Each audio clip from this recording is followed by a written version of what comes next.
It seems Xbox just cannot catch a break this generation as day after day, the news articles after news articles keep coming back with just more bad news. First, we got even more huge Xbox first-party titles making their way to other platforms like the PS5, specifically because the games just don't sell well enough on the console and Big Daddy Microsoft has had enough and wants more revenue. What the hell is he doing? He's shopping. Microsoft went down 3 points. That's real good. During a Microsoft Gamescom 2024 livestream, Xbox chief Phil Spencer responded to a question specifically about the decision to bring Indiana Jones and the Great Circle on PS5 and what it means for other upcoming new Xbox releases. Responding, Spencer pointed to the apparently successful release of the previous 4 Xbox games on non-Xbox platforms and the boost they've enjoyed by going multi-platform, quoted stating, "And we run a business. It's definitely true inside of Microsoft. The bar is high for us in terms of the delivery we have to give back to the company, because we get a level of support from the company that's just amazing in what we're able to go do." So I look at this, how can we make our games as strong as possible? Our platform continues to grow on console, on PC, and on cloud. It's just going to be a strategy that works for us. The last thing I'll say, as an industry right now, there's a lot of pressure on the industry. It's been growing for a long time, and now people are looking for ways to grow. Us as fans, as players of games, we just have to anticipate there's going to be more change and how some of the traditional ways that games were built and distributed, that's going to change. That's going to change for all of us. But the end result has to be better games that more people can play. If we're not focused on that, I think we're focused on the wrong things. So for us at Xbox, health of Xbox, health of our platform, and our growing games, most important things. So what's even the point of owning an Xbox anymore? What other upcoming Xbox exclusives will also make the jump to PS5?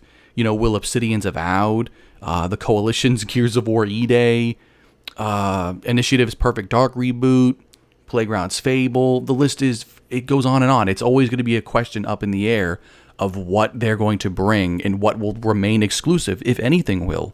The cherry on top of this shit Sunday is the fact that while Xbox keeps patting itself on the back with being the most powerful console, heavy finger quotes, it is even first-party games still don't have the option to have a performance mode to run at 60 FPS. Case in point being, most recently, Obsidian's upcoming RPG, Avowed, which has been confirmed will run at a baseline of 30 frames per second across Xbox Series X and S.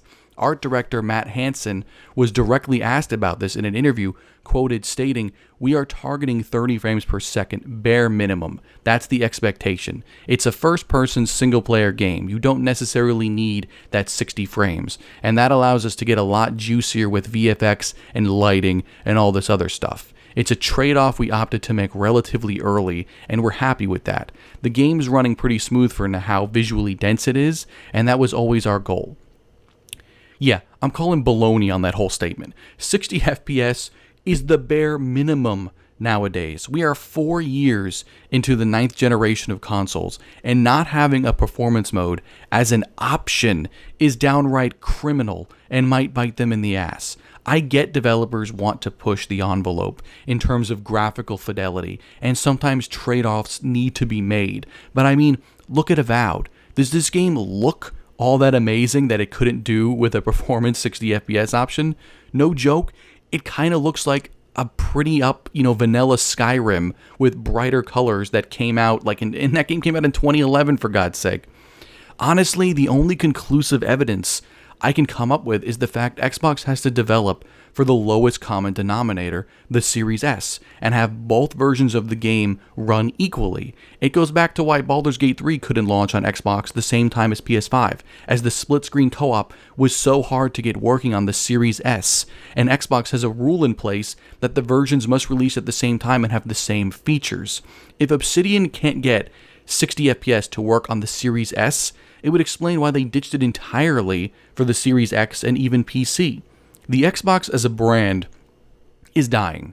Hell, you don't even need an Xbox to play Xbox games anymore. All you need is an Amazon Fire Stick, and in just a few short years, all you'll really need is either a really good PC, or a PS5 or a PS6, or some other third party, or another first party console from another, company to play all these Xbox games, as they are inching closer and closer to finally going full third party.